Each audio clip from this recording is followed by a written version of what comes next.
Oil pulling அது எப்படி பண்ணுறது?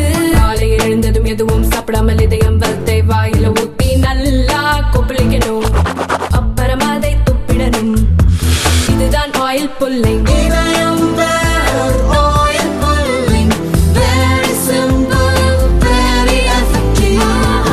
மற்ற ஆசிய நாடுகளை ஒப்பிடும்போது அமெரிக்க டாலருக்கு எதிரான இந்திய ரூபாயின் மதிப்பானது குறைவாகவே வீழ்ச்சியடைந்திருக்கிறது என மத்திய நிதியமைச்சர் நிர்மலா சீதாராமன் கூறினார்.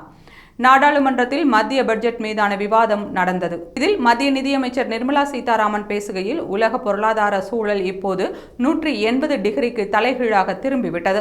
இதற்கு ஏற்றவாறு பட்ஜெட்டை உருவாக்குவது பெரும் சவாலாக இருக்கிறது. இந்த நிதியாண்டில் பெறப்படும் அனைத்து கடன்களும் நாட்டின் உள்கட்டமைப்பு மேம்பாட்டுக்கு செலவிடப்படும்.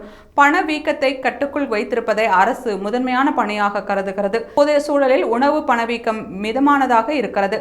சில்லறை பணவீக்கம் 2 முதல் 6% வரை இருக்கிறது என்று நிர்மலா சீதாராமன் பேசினார். மேலும் அமெரிக்க டாலருக்கு எதிரான இந்திய ரூபாயின் மதிப்பு குறைந்து வருவதாக எதிர்க்கட்சிகள் விமர்சிக்கும் நிலையில் இதுகுறித்து பேசிய நிதியமைச்சர், பண மதிப்பு வீழ்ச்சிக்கு உலகளவிலும் உள்நாட்டிலும் பல்வேறு காரணங்கள் இருக்கின்றன. அமெரிக்க டாலருக்கு எதிரான இந்திய ரூபாயின் மதிப்பு 3.3% வீழ்ச்சியடைந்துள்ளது.